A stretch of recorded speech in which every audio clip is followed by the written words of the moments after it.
നമുക്ക് ഇപ്പോഴും ടെംപ്റ്റേഷൻസ് ഇടയ്ക്ക് ഉണ്ടാവുമെങ്കിലും ഇപ്പൊ അത് ഞാൻ ഒന്നും ഉപയോഗിക്കാതെ ഇന്നത്തെ ദിവസവും കടന്നുപോയി എന്ന് പറയുന്ന ഒരു ട്രിപ്പിലാ.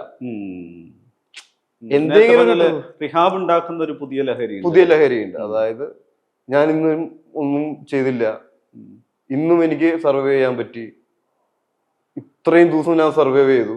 എനിക്ക് അതിന്റെ ഫേസിലുള്ള വ്യത്യാസങ്ങൾ, ശബ്ദത്തിൽ ഉണ്ടാവുന്ന വ്യത്യാസം, സ്വഭാവത്തിൽ ഞാൻ ആരെയും അറ്റാക്ക് ചെയ്തിട്ടല്ല.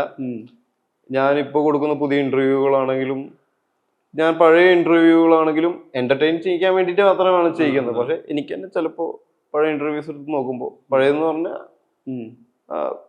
അത് കുറച്ച് കൂടുതലല്ലേ എന്ന് തോന്നിക്കുന്ന സാധനങ്ങളിൽ നിന്ന് വ്യത്യസ്തമാക്കാൻ പറ്റുന്നുണ്ട്. നമ്മള് നമ്മുടെ ഒരു ഈ പൂമ്പാറ്റയുടെ ഒരു കൂടില്ലേ, അത് നമ്മൾ തന്നെ പൊളിച്ച് എപ്പോഴും പുറത്തു വരേണ്ടിയിരിക്കും. നമ്മൾ തന്നെ ഫൈൻ ചെയ്തും പുറത്ത് അല്ലെങ്കിൽ പുതിയതായിക്കൊണ്ടിരിക്കണം തോന്നുന്നു.